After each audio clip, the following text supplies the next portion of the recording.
Welcome everybody to this lunchtime session of Genesis 2020. After last year's event and the One Nucleus team were discussing what should we do for Genesis' 20th birthday, we didn't envisage this. We thought of all sorts of ideas, but not going online. But I'm delighted that we have got so many people with us and an esteemed panel coming up.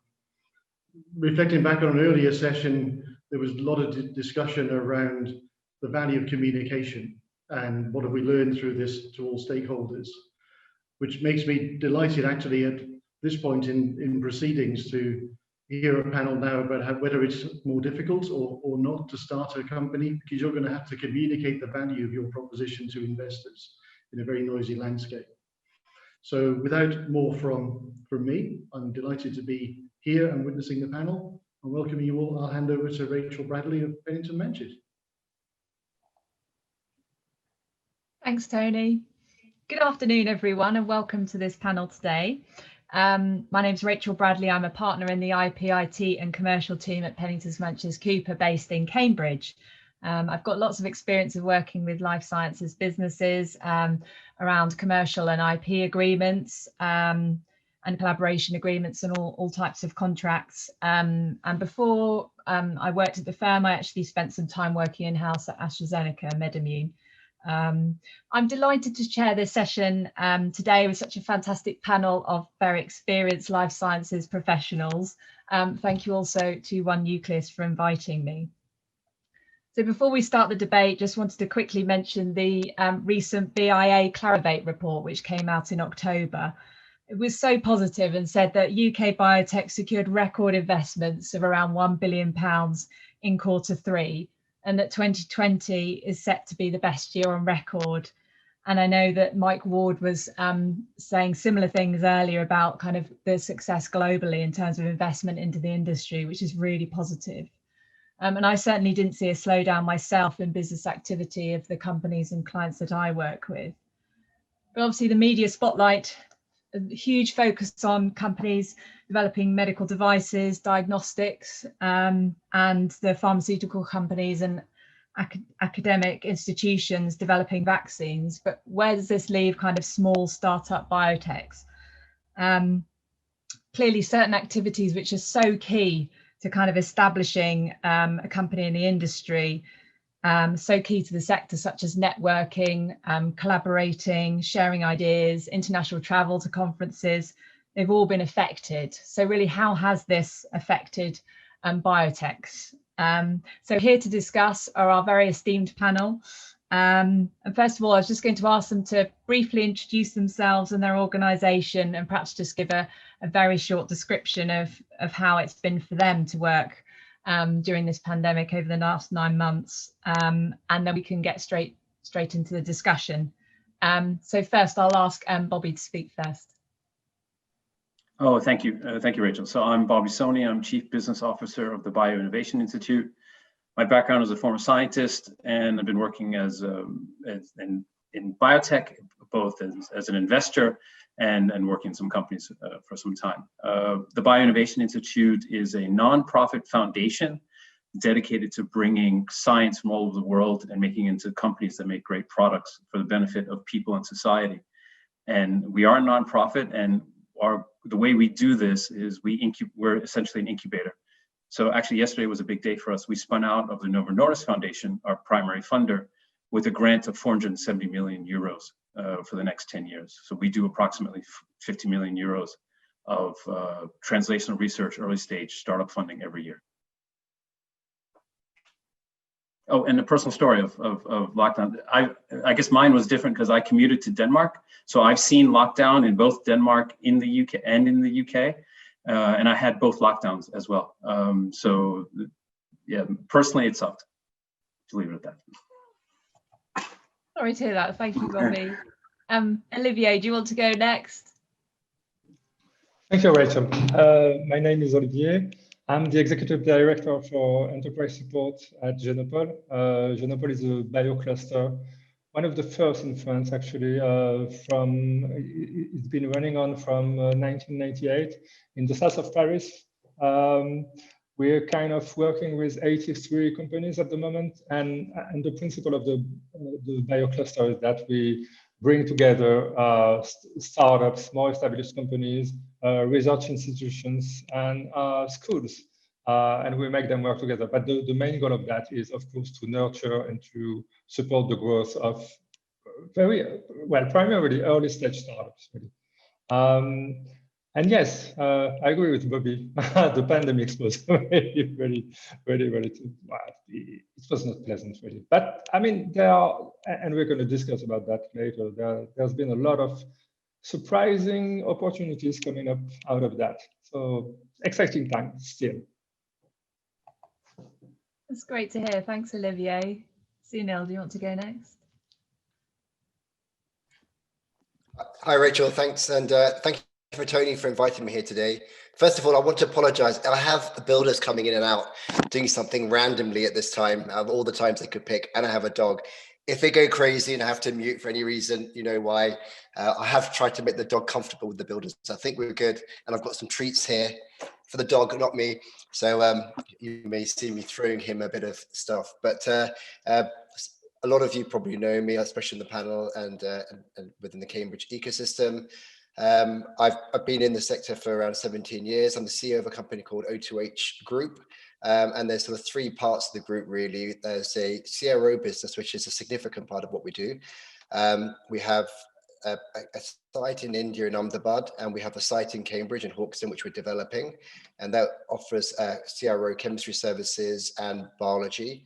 As we were sort of restarting that business after an exit, we started to angel invest into the biotech sector. Most people thought we were pretty mad to angel invest into therapeutics, but we could see the trends of pharma acquiring, paying good value early, and we thought we an interesting opportunity to do that.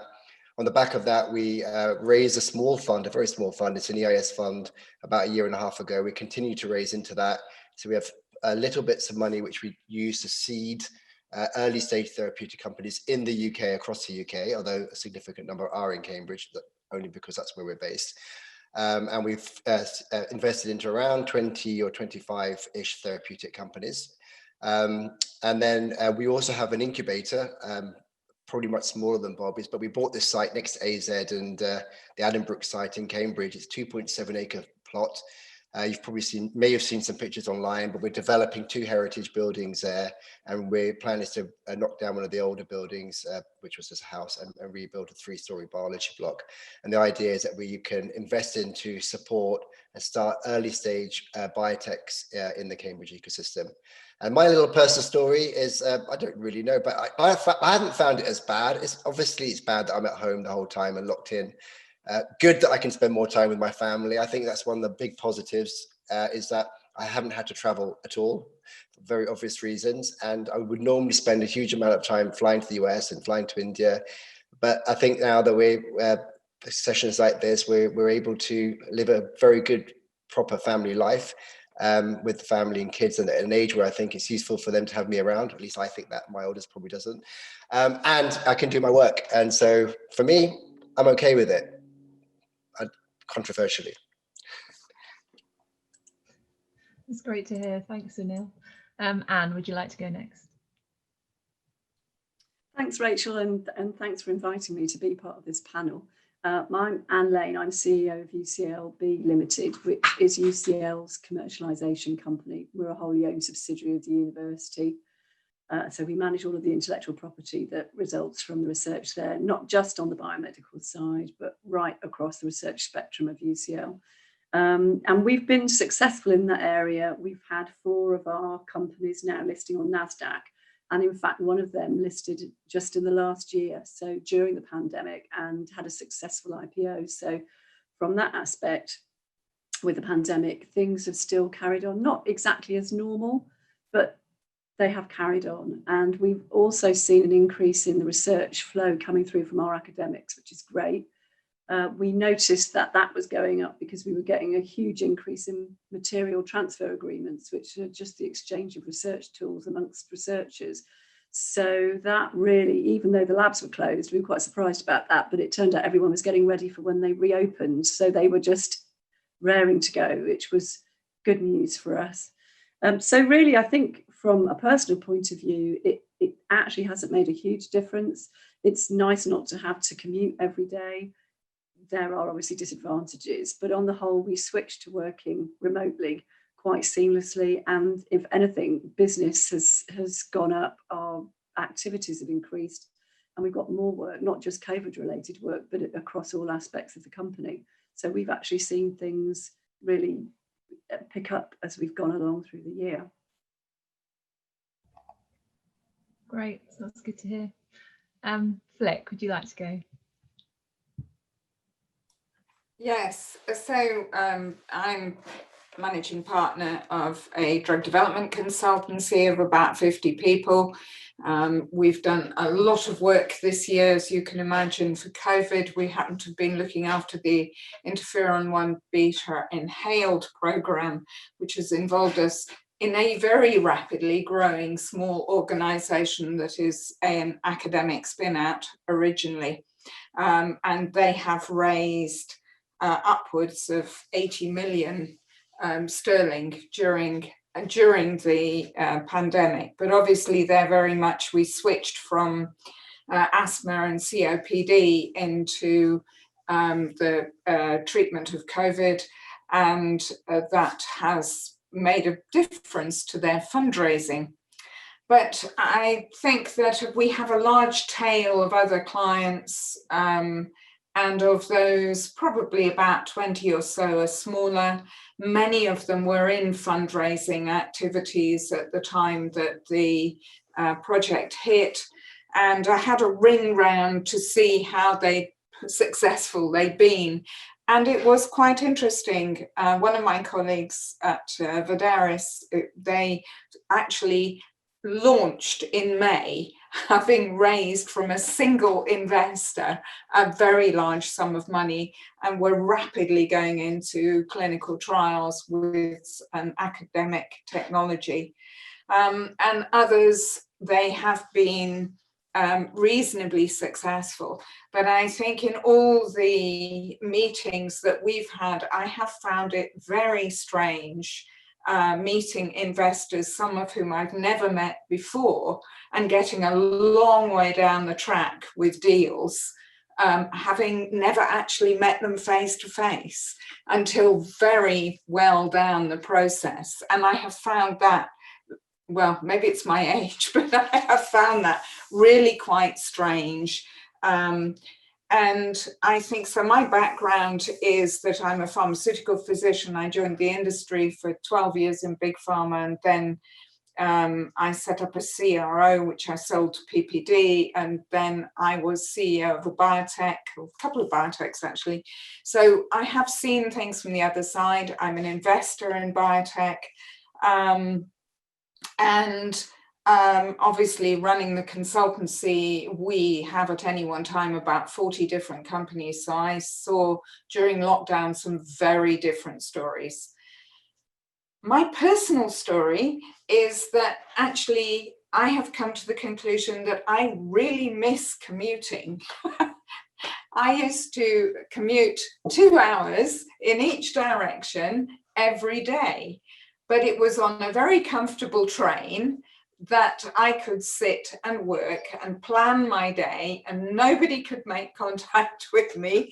And then at the end of the day, I could do exactly the same. It gave me a very long day, but actually I had 2 periods of transition. And I miss that, and I miss the face-to-face contact. Generally, it's been absolutely fine, but I think I'm very much looking forward to getting back into the office. Thanks, Flick. It's been great to hear your experiences and all of your insights. So if we get a little bit into the discussion now about whether or not it's been easy or difficult to form a biotech, perhaps I'll come straight back to you, Flick, because you mentioned about those companies that you've been working with, and I know you spoke to one, you've spoken to a few in quite a lot of detail about their experiences. So I was just wondering, perhaps it was Vidaris, you said you'd had knowledge about how they'd found it, so it'd be great to hear your thoughts. Yes, no, absolutely. And we in terms of Vidaris, we had some, excuse me, my printer is going to switch it off, otherwise it will deafen everybody. Vidaris was a company that launched in May and in a rare disease and an academic spin out. And I think they found the difficulties have arisen not in dealing with the academics. That's all worked extremely well. And there's been a few things about recruitment, but the biggest comment they have is around networking and how difficult it has been. Normally, all of us who are on this call would be meeting up at One Nucleus events, at all sorts of conferences and so on, and actually keeping the relationships going in order to get recruitment in when you're building a small company and meeting up with people to look at getting additional investment in from other investors, and generally getting your message out has been, and you suddenly realize how important communications are through the network hubs that we have. And this particular company is based in Basel, where there's less of a collection of hubs than there are in the UK, and that's made it more difficult. I think they've been extraordinarily successful. I mean, in spite of lockdowns in different countries and so on, they have managed to get off the ground. They've managed to keep their academic program going, and I think that's been extremely valuable. With regard to our other companies, I think very few have stopped. Some of them have not started phase 1 trials or have not been able to raise the next round of funding necessarily at the same speed. And I think things have slowed down. So I don't know what my other colleagues feel, but rather than the funding not being there, it's just been a little bit more challenging, because you can't just go and sit in a room and thrash out why they don't actually quite understand bits of your IM or your program going forward. Because it's so much easier to do that face to face. So you send them a document, you have different Zoom calls and Teams calls, and it just seems to go on a little bit longer because you're not there to take them through the technology. And I think it's been a remarkable experience how people have adapted right the way through from early development and through the clinical trials. And I think that it hasn't stopped people setting up companies at all or spin outs. It's just some of the activities have been a bit slowed. And obviously the networking is, I think, very important. And I miss that too, because it's so critical for what we do. Often we're going into new therapeutic areas that are just totally new. There's nobody who knows about them, but that's difficult to do when you aren't going to a meeting and discussing with lots of people what's happening. Yeah, it's really interesting, Flick. Thank you. Olivier, I think you've obviously had experience from the other side of the channel, as it were. Do you want to talk about how you saw investment and what the surprise was there for you? Yes, well, yeah, that's a very good question, because I thought it was going to be doomsday, really, when it comes to investment. And actually, just on a side note, I completely share what Flick just said about different range of activities inside a company, especially the nascent one, are being impacted in a different way. And the problem we had was more that we had a very strong lockdown. The first one, I mean, that's our second one. We had a very strong lockdown. So all lab activities was really, really impeded. And it's been a huge problem for some of our companies, most of them actually. But on the investment side, that's quite different. And I have to say, rather surprised. And I know Anne has a slightly different experience, but what happened was, I was expecting everything more or less to be not stopped, but delayed. And I was worried because we had a fairly strong line of companies kind of lining up for the next investment round and having starting the discussions, the due deal, the choice, etc. And it hasn't stopped at all. And one of the reasons was the French government just said on the first day of the lockdown, I mean, on the 16th of March, they said, okay, what we are going to do is we're going to cover a lot of the hazard that this thing is causing. But specifically, we're going to set up a bridge fund for delayed investment. And it has worked marvelous, I have to say. So the French investment bank, the public investment bank, sorry, has kind of opened the gates, right, for bridging investment. So that was really good. And the consequence is the discussion has, most of the discussions have not been stopped really, maybe a little delay there. And the other thing is, I keep saying that these days because I'm amazed really. We started to receive interest from, and I think Flick mentioned that before as well, from people we had never talked before with. So in a geographical sense, meaning we started discussions on behalf of our portfolio with investors in Asia, for example, a lot.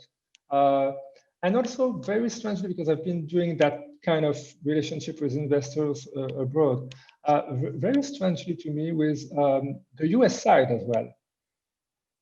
Now it's starting from the US side, starting to calm down because they're kind of refocusing. And I was in a conference 1 week ago saying, oh, okay, now we're going to refocus on our investment talks with Northern American companies, but still.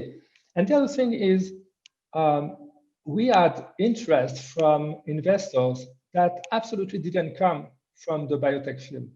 I mean, we've got the usual players, right? So we are kind of discussing from the very beginning with them, and then what are your plans, how delayed are going to be, what's going to be your kind of shift of focus and things like that. But then also we've been contacted by investment groups from other verticals, right? That were very, very, very reluctant for ages, that have been very, very reluctant for ages to invest in biotech companies, especially in therapeutic companies, especially because that's one of our focus in gene therapy, cell therapy activities.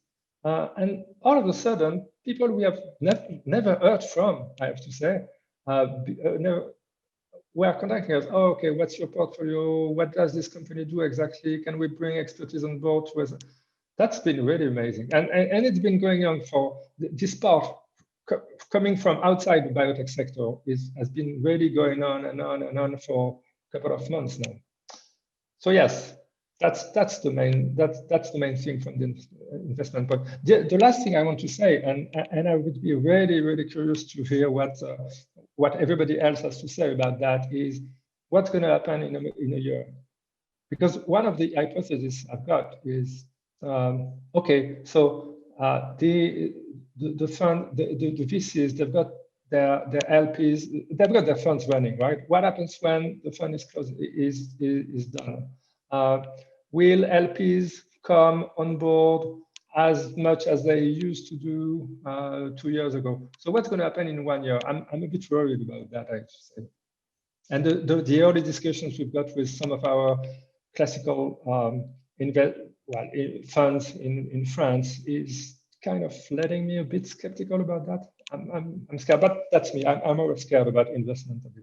Yeah, let's see what happens in a year. My point is, we kind of escaped hell, but what's going to happen? Yeah, in a 2 year range. Sorry, I'm always longer. No, not at all. Thank you, Olivia. It's really interesting. Anne, what's obviously you work with lots of businesses at UCLB. What's been your experience? And obviously, I'd be really keen to hear a bit more about the company that that floated on NASDAQ. That's great to hear that happen during these times. Yeah, I mean, it's interesting because Olivier, has got one experience of it, I think, and what we saw, because we sit in the middle. So at the moment, we're trying to raise an investment fund. And there we have seen people being very, very cautious, we did manage actually to complete the first close of that fund at the end of July, which I think actually was a real achievement right in the middle of the pandemic. But what we've then found is that the group of investors we thought we might have in has backed away a little bit. And we're hearing a lot of people saying, we just want to wait till January. Let's see where we are in Q1. And then we'll come back and talk to you. I think in terms of share sales as well, because we've already got some of our companies, they've all in fact listed on NASDAQ, and they're all in cell and gene therapy, which seems to be quite a hot area at the moment for investors. But what we found is that the share price has dropped and hasn't necessarily gone up as much as we'd like it to. Partly that's because of some changes in manufacturing direction and focus of those companies, but partly it was due to the pandemic. But then conversely, we've actually, so we listed, one of our companies, Freeline Therapeutics, listed on NASDAQ, had a successful IPO. Again, the shares are not yet trading back up to the IPO price, but they are starting to gradually increase in value. So that's a good sign. And we've also managed to, in fact, just close on an investment in a biotech company that is again in the area of cell therapy. And so there are investors investing in companies, but we seem to be seeing a contrast with what's happening on the public markets and also in raising funds to invest in those companies. So it's that area of investment where we've seen the biggest challenges, I think. But again, we're optimistic that come January, things will start to pick up. It's interesting with us in terms of what Flick was saying about networking and trying to get ideas across, because we as a commercialization company for a university sit right in the middle between a very commercial environment and a very academic environment. That's where we found the biggest issues are not being able to meet directly with some of our university governing bodies to explain to them what's happening in a world that's very different to the one that they know about. So they've invested in our investment fund themselves. The University Endowment Fund has invested, which is great. But trying to just communicate between those two groups has been our biggest challenge, and not being able to see them in person has made that very difficult for us. So I'm looking forward to actually being able to see them in person now. Yeah, thank you, Anne. I think it'd be great to talk a bit more about the issues around communication and Zoom shortly. Sunil, I wonder what your experiences have been, because obviously you work with a lot of companies, and it's great to hear that the incubator space that's been kind of underway is due to open in spring in Cambridge. That's fantastic to hear. I think you'd said to me before that you'd seen kind of investors coming from different areas, so seeing the industry and the sector as actually being more safe and secure than other sectors such as retail, etc. But I'll let you speak and tell us what you're doing. I mean, sort of more broadly, I feel that we're very lucky in the sector that we're in. And what I see around me, I have friends in other sectors and other areas. Some of them is kind of business as usual, but a lot of them are suffering. So it's very sad to see that. I feel, when I say I'm okay with it all, it's because I haven't, capitulated. And there was a scary moment for us, I think in March or so, when the first lockdown happened in India, actually. And although that site had an R&D pass to stay open, everyone was just too scared to come out. And as a CRO business, and that's a big chunk of what we do, it was a very scary time. But Prashant was out in India. He managed a business carefully, and we got everyone back to work very quickly. And even though now COVID's through the roof in India, quite frankly, everyone's getting it, left, right, and center. No one's scared. Everyone's turning up. We do all the same precautions that you would do here, but suddenly everyone's sort of just. It's the other way around. When there wasn't very much COVID, everybody was very worried. Now it's everywhere. No one's really worried about it at all. There's far more serious disease I think in India to contend with. And so we've been through a real roller coaster ride with COVID. In terms of deal flow into the fund, it's been unprecedented. I mean, I don't have the longevity in venture investing that say Bobby or Anne does, but I've seen a huge amount of deal flow, and I think it's because not just because of COVID. I think it's because in the UK there is still this funding gap, and we've seen a huge amount of funding come in. I think if you're a more mature business where you've got say in the therapeutic space, you've got a more validated target and you've got programs on the way and you're moving forward towards the clinic, say a year from the clinic and forward. I think it's not saying easy to raise funding, but there's definitely larger pots of funding available. And we just have to open up your LinkedIn to see the kind of like so-and-so's just raised another 100 million and 500 million, 200 million, and all the NASDAQ IPOs, which I'm sure we're going to touch on later. All that's happening. But I think in the early stage, it's still very difficult for companies to raise money. And there's very few funds that actually offer companies or can do the due diligence, I think, to invest into a company intelligently at that stage. Very few in the UK at least. And I think, probably some of the university incubators and accelerators like AND and others, a few, but, O2H is in that space because of our ecosystem that we support.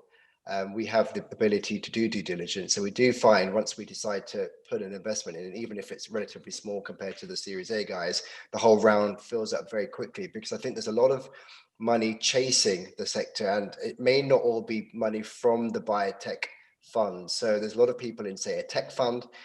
We've seen our rounds fill up with tech entrepreneurs, tech CEOs, tech funds from the US who just wants a slice of action in the biotech space, and they'll look for any excuse to really put that money in. They'll be looking for a technology angle, an AI angle or something, even though the funding is really going to fund drug discovery programs and therapeutics. So we've seen money coming from that space.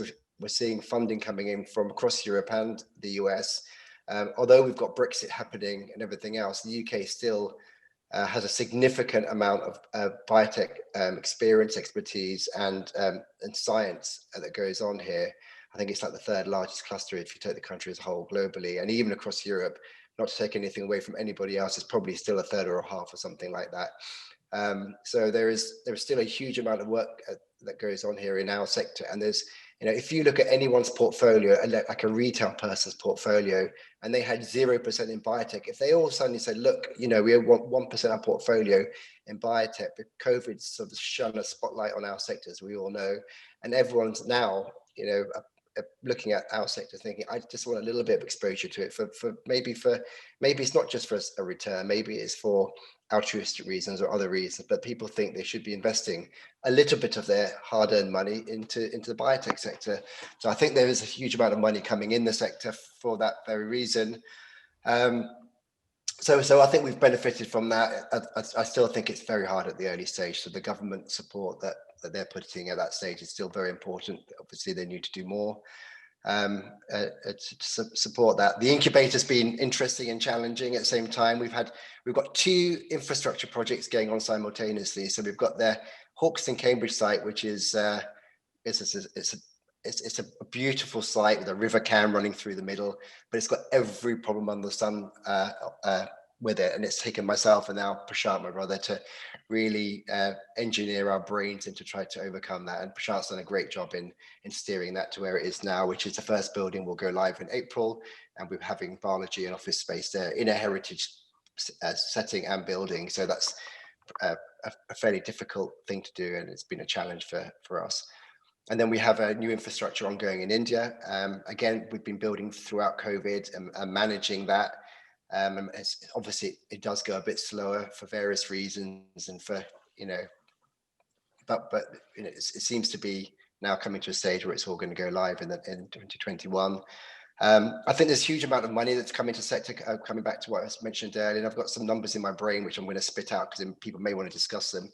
Is that in 2018, it was a huge amount of money that came into UK biotech. It was like 2.3 billion, and I think last year was, although a huge amount of money, it was like 1.3, so it was a lot less than we had. But in the first quarter or the last quarter in lockdown, pretty much, we've had over $1 billion in the sector. So it just gives you an idea that it's going to be another bumper year for money coming into biotech. But I do feel a huge chunk of it is where Bobby probably operates, with the bigger chunks into Series A, although I'm not quite sure with the incubator and how that, and I'm really excited to hear from Bobby a little bit more about that. But there is, that coming into our sector. Thanks, Daniel. So it's been interesting, and I'm happy to answer any questions within that. But I think it's a very exciting time for us. I think with the vaccines and and the scientific innovations that have happened in the mRNA space, and the fact that we've delivered that so quickly. I'm also on the board of the BIA, and there's a lot of excitement there around the role that they played in this, which I think was significant, actually. There's a lot more angel money coming into the space. I'm on with Cambridge Angels, and they're all interested to invest into biotech therapeutics. I still don't think they're ready for investing in pure play drug discovery, but if there's an AI angle, I think there's interest there. So yeah, don't to speak anymore, but I think it gives you a general snapshot. Everything can have an AI.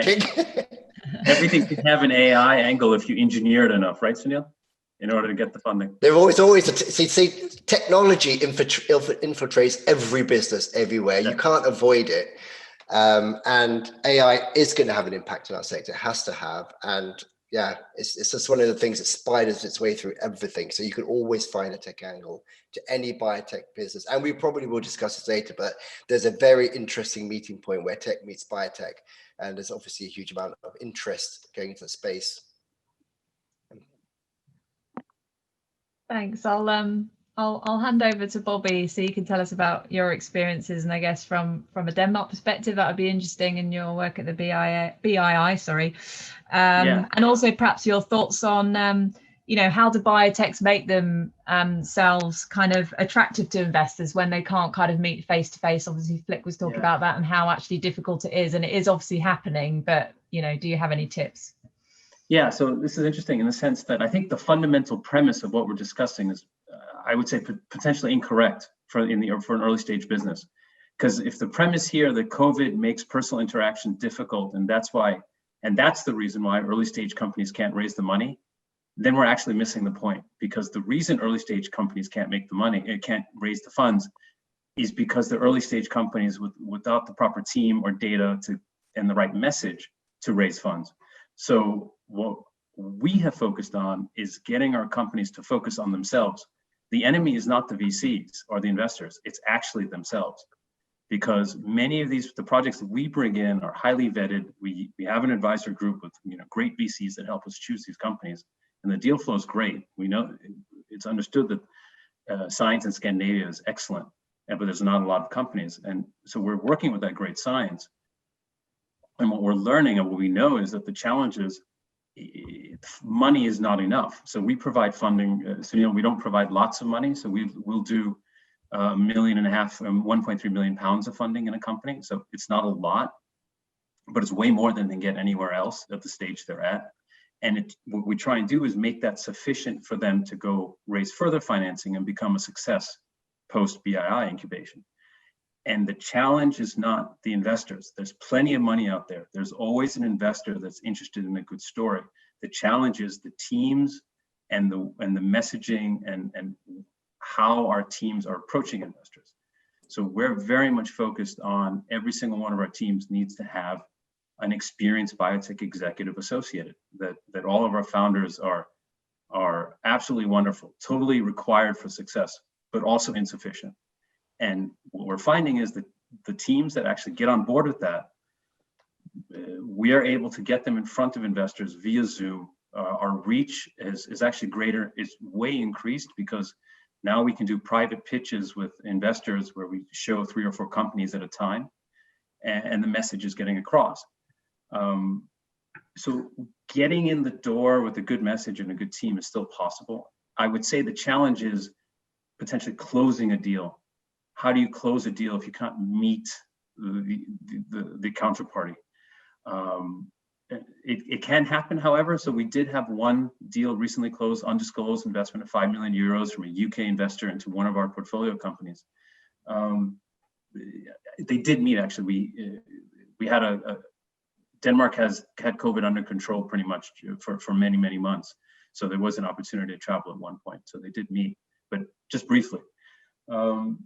We hired someone on my team. We hired a business developer exclusively on Zoom calls and reference checks. I never met the candidate in person until he showed up, and I didn't recognize him because I just never met him in person, so I didn't know how tall he was.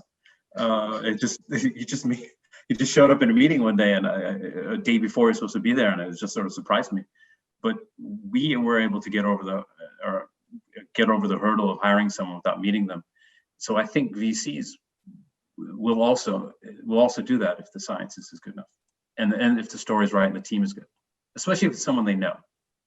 I think that's right, Bobby. I think because I am a bit older than some in our sector, and there's a lot of maturity around here in the sector. I think it's easier for us to work with people who we haven't met recently, and then we have that network. We've probably bumped into them at 1998 and had a drink with them at the bar in Boston or somewhere. So we have all those things in our armory that we're able to do deals. I mean, we've done like 8 or 9 biotech deals in the last 6 or 8 months or so. It's been prolific, and we haven't been able to meet anyone face to face. We've had to recruit people across the board into the fund and elsewhere. Our companies had to. A lot of the times they don't meet face to face. We've just had, but in a way, they may not be completely. From thinking back as you're talking, most of the people that we've done deals with or we've worked with, I may not have met them recently, but I've probably met them at some point, or at least it's a very close link to someone in the company who's met and known them. I think where it becomes a bigger challenge, Bobby, is that a lot of people who are newer in the sector in the first few years of their career who haven't built that network up yet. I think they're the people that are going to find it very challenging to do deals, meet people, and raise finance. I think for the older horses like myself, I'll only talk as myself there. I think it's less of an issue. I mean, because I agree with that. I think that our networks have been built over many years, and I think it is. But I still think that for the people who are spinning out, even with the support that you're giving and that Bobby is giving and so on, it means that they still need to build their own networks. It's so important for the rest of the development of the company and the next stages and moving on. And I think that's the piece that is missing in a situation like this. I think the early part, I agree with you all. I think the early part of meeting up with people you haven't met up with before is easier, a lot easier. It's the tangible pieces later on, doing the planning and moving into the next stage, or as you say, closing the deals, which is a little more stretched out without meeting face to face. I think the one thing I really love about this period is the board meetings. They're all on Zoom, and you can, it's making it so much more efficient without the travel. And the other more important thing for us is, we always need different experts in a meeting or in a board meeting or wherever. And now it feels very comfortable having someone from San Francisco in a meeting, someone from Boston, someone from Japan, India, UK, wherever you can. And now I'm encouraging all the boards that I sit on to try to bring in people internationally into the meetings. And why not? We're not restricted by geography anymore. In fact, if you have everyone local and you just do everything face to face, you're probably missing out on a lot of expertise that you can bring into your company. So and I think I agree. It includes even Australia, Asia, and so on. We're doing work with funders from Singapore in the States. It's the barriers have gone. And the other part of that is especially for the young funders and the young companies that Bobby was talking about. That's an opportunity as well, because building a network is kind of a very costly activity, right? So you've got to go to network opportunities, you've got to go to conferences, you've got to go to, and you can do that now because they're all online, and then they're less expensive, and then you can go to 2 or 3 opportunities. I don't know the range of that, but that's easier for them. And before that was an issue because they didn't have the money. So one particular thing is, on a number of occasions, we are representing them because they can't afford to go there and there. We don't have to do that now because they can be part of that. And the way these kind of opportunities are laid out on Zoom, it's far more easier now, and I would say now, maybe not in March, because in March nobody knew how to do that. But now it's far easier to go to breakout rooms and to do very, very efficient. That's a great networking point. I think the partnering conferences have really come into their own over the last few months. And in the beginning, I found them a bit painful. Then I stopped going on them for a while. And now I can't, for example, JP Morgan's coming up. It's a big calendar point. Various people who probably would normally attend, or like, it's getting painful, I don't want to go anymore. And now it's all online. Everyone, you've got the better attendance, the better quality of people coming in. So I think that's the other area. I think it's leveling the playing field. Is that we touched upon it in terms of NASDAQ and IPOs. I think that where do we go in UK? At least Europe might be slightly different, and Denmark, again, they've got a fairly active market. But in UK, we can't really. It's either we get acquired by a big pharma, or we have to go to NASDAQ or somewhere else. And NASDAQ's always been a challenge, the travel and the headache of it all. But now suddenly we're on the same level playing field as our counterparts in Boston are, because they can't meet the crossover funds or the bankers face to face either. So I think that it's a huge opportunity for at least us in the UK we should be thinking about NASDAQ now. I really feel that is coming of age. It's very difficult in the UK, the public market. I do think the governments are going to do something to alleviate the pain there and try to support the sector with public markets, but it's a long. There's many reasons for why it hasn't really taken off, and it's maybe not one for this discussion. But why not?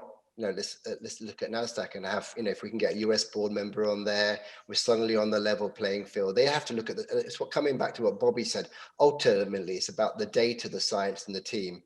And really geography. We're developing intellectual property for a global market. We're not just developing it for the NHS. So it's we should be leveling it up. I couldn't agree more. Really, that's the moment to do that. Really, that's the moment to look on the other side. The level playing field is exactly what you say. That's now. Because if we don't take this opportunity now, it's going to close at some point. So yes, definitely. It's actually changed the way we at the BII have thought about the BII. So originally, there were a lot of thought we were a physical incubator. The physical presence was important. People interaction was important, and clearly it is. But I think what's happened last year has taught us that to be more pragmatic about it, with this essence of what we're scouting for, especially because we are interested in international deal flow. So we are interested in German, UK, Swedish deal flow, for example, and demanding physical presence when what we're doing here in many ways works just as well, has sort of opened up our idea of what being present at the BII really means. So I think for us, it's going to mean greater international scope in what we're doing. And it's exactly the same for us, Bobby. I mean, we're physical. First and foremost, historically, we've been a physical device. So we had labs and office space, and people were relocating here. And from March, we started to work with companies from India, from Egypt, from the US, and they don't have to be there. It doesn't matter what we do, the way we work with them. So we completely changed the scope. And no, it's not because of COVID, but it's been a very strong accelerator on that.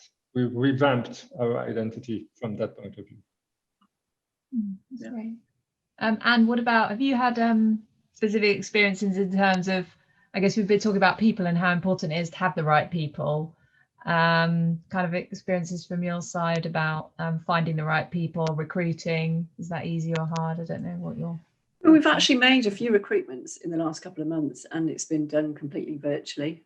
And I think what's strange then is that we still haven't met them, because everyone's been, I mean, I'm actually in the office today, but on the whole, everyone's been working remotely. And it seems to be fine at the moment. And actually, it hasn't been a barrier. I think it's probably more difficult for our more junior staff members, because they probably invest much more of their social life in their working environment than maybe our more experienced colleagues might. Yes. you know, we're probably glad to get out of the office and work from home, whereas they like to be there. So I think that is probably more of a challenge on their part. But what I would say is that it's made it much easier for our junior staff members to interact at very senior levels in all sorts of organisations, not just the university, because having Zoom calls and Teams calls means people are much more accessible than they've ever been before. And you still have that sort of PA barrier to get through, but actually it's much easier, much more accessible, and I think that's a good thing. So sorry, the lights have just gone off because we've got electricians in here too. So hopefully I won't go completely dead.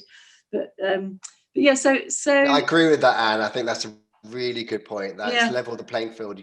You're able to access people that maybe you didn't have access to before. It was tricky to do and all the other stuff. And now everyone's like, yeah, 5 minutes Zoom, 10 minutes Zoom. Yep, it's fine. It just clicks it in, and it's really. And I think as well, one of the things that when we right in the middle of the pandemic, UCL came up with a new breathing aid to keep people out of the ICU, and we helped a lot with that in terms of protecting the IP assets, mainly to ensure patient safety, which was a great message to be able to get across, that actually we weren't stopping people accessing designs. We were making sure that they were more accessible. But we had calls with, you know, Jeremy Farrers, Mark Walpole, David Pryor. They were all prepared to roll their sleeves up, get in there and talk to us, and talk to anybody who wanted to get advice from them or make introductions, make things happen. And I think that has really been encouraging to see. So it removed a lot of those barriers. Yeah. Fantastic. So I guess sort of wrapping up soon, but it'd be useful to kind of hear some final thoughts from all of you in terms of looking ahead, because obviously there have been some very positive changes in terms of ways of working that you've all been talking about. So kind of be useful to kind of hear your thoughts on what changes we should keep, but maybe there are some aspects where we should could go back to the old style, or maybe a mix of both, kind of bring in technology, you know, continue to use that whilst going back to kind of face-to-face meetings. So yeah, I don't know what your thoughts are on what to take forward. Another thing we have barely touched upon is talents, skills, people actually. And I pray for, because, you know, we are sometimes a very conservative country. So working from home or working remotely has not been completely accepted by the French, by the French population at large.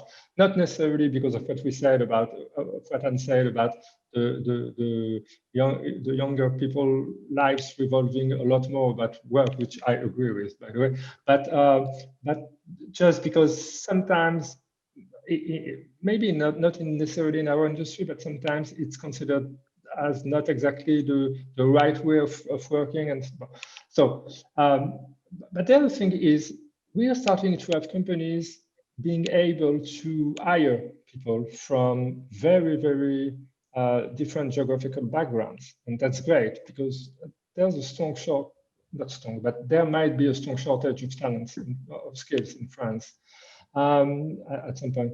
And the fact that, by the way, I did not want to touch upon that, but the fact that you're not part of the European Union anymore in a couple of weeks doesn't help, I have to say, because we used to be able to bring a lot of British people.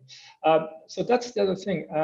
I really feel we need to be focused on how it's been in some areas an opportunity, and how we can kind of keep eating on the good habits we've developed all over these months. I don't want to go back to 100% working from office. I don't want to go back to not being able to, and I want to dig deeper in the kind of opportunities Sunil was mentioning about. So, I mean, it's cliche, but we don't want to go back to everything as it was before. And I'm not even sure we can, but that's another story. I agree with that, absolutely. And as we do a lot of clinical trial work, the clinical trial scene has changed for the better. I think, out of all recognition, because it's challenged the sort of big CRO concept of having very large organizations with many, many layers in them before you get to a patient, and not being very patient focused and that sort of thing. But I think overall, my view is that the whole thing has changed our landscape. It has brought opportunities for smaller organizations. We are seeing huge numbers of collaborations, and we're collaborating with funds, you know, as due diligence and early development folk, we're collaborating with funds that we would never have done before, because we didn't really, it wasn't possible to do it quite like it is now. And I think that disruption is really changing the landscape of how people work together. You know, for many years, there's been both on a preclinical and a clinical basis, one or two or three or a handful of very large CROs that gradually hoover up all the smaller ones. I don't think that's going to happen anymore. I think there will be a mid-sized tier that will develop, which can function itself, which I think will be very different. So I think the pharmaceutical landscape, from very early development through to more mature development, is going to change, and it will remain, absolutely. If I can add something, I think there's one counter, if I can take a contrarian position. I think meetings that are half in person and half Zoom are terrible. And as soon as 3/4 of the people are in person live in the meeting, that 1/4, they're going to show up to work the next day. So if we wanted to keep the best of both worlds, that I think that actually means meetings that are even though half the people are there physically, is held on Zoom to level the playing field so that it's legitimate to not be there. And if so, you can have the personal meetings, the personal flavor of being in the office, but you're still having larger meetings, meetings on Zoom as a potential solution. If we don't do that, I think we all go back to life as it was. I think we do that already, actually, when we're in the office, and I think that we have to go there. What doesn't absolutely needs to be revolving around physical presence has to be made on Zoom. That's the end. And you're right. The hybrid model is the worst, absolutely. I think in the future, we're going to force the timelines of discovery and development, and it's partially due to all the things we've discussed, but there's a lot of technologies that we're seeing around patient recruitment, trying to find patients using different technologies, technologies to enable us to work remotely, interact more quickly, globally. All these things are going to have, I think, an impact on how quickly companies get funded, how quickly they move through the gears through discovery into development, and how quickly we see drugs at the other end of this. So I think one thing that I see in the post-COVID world is the timelines will significantly shorten, and on every aspect of what we do, and they needed to do that, and that's something I'm looking forward to doing. I think there'll be a more balanced work lifestyle for people like me who've done a stupid amount of traveling over the years. I'm very happy to be a little bit more homebound, but obviously my incubator's just down the road, so I'll probably be there. But I think also you cannot substitute face-to-face meetings to get deals done, to work through plans, to build those relationships up. So we're going to obviously have that, but it may be for some of us more of a balanced approach. I thought it was interesting what Flick said, that she needed a couple of hours in the morning and the end of the day to zone in and zone out. And I often use my plane rides for that kind of thing, where I kind of, there's no phone, it's all like, everything's closed. I could literally just watch a movie and not think about family or work or anything. And so I kind of miss a little bit of that time. But I think hopefully the world will move more efficiently in the next. So we would have learned a lot about how to make things happen more quickly, seamlessly and globally, and work together in that fashion. So I think it should be positive moving forward. I think one last comment from me. I think it's really turned the spotlight on anti-infectives, and I hope that carries on, because I think that's an area that's been severely neglected in the past. So I hope that's one thing we do take. Yeah, I could just make the last comment that, if you don't mind, Tony, is that there's this Pasteur Act and the Defence Act that goes through in the US. If that goes through, I think there will be a huge impact. I think the UK has actually led the way here with what they've done and how they compensate for AMR drugs. But I think the big game changer will be the Pasteur Act. And if that goes through, which looks like it's getting support from both sides, it will be fantastic. Indeed it will. Thanks, everyone. Sorry, I think we need to wrap up now. All I wanted to say was thanks very much to all our panelists for all your insights. I think there's a lot of positivity that's come out. I think we've probably answered the question that potentially COVID-19 may have made it easier to create a biotech company. And it's all about technology, and bringing technology into your business perhaps is the tip for getting investment. But I will hand back now to Tony. Thank you. Thank you, Rachel. I'd just like to echo my thanks from me and from the One Nucleus team for the panel taking the time and being so candid and insightful. So it's much appreciated. And Rachel, you for your excellent moderation, and to transcript, and Nick's colleagues for sponsoring the lunch session. So it's all very much appreciated. From a One Nucleus perspective, I'd just like to invite delegates after this session to make the most of the networking break coming up. There are the breakout rooms, and to try and avoid a kind of group therapy type dynamic, we put questions in the breakout rooms for people to think about, and the one for this session is whether you'd rather have been a bio entrepreneur before 2020 or after. And we'll allow people to discuss that in the networking, and we look forward to some feedback. Other than that, the next session will be 2:30.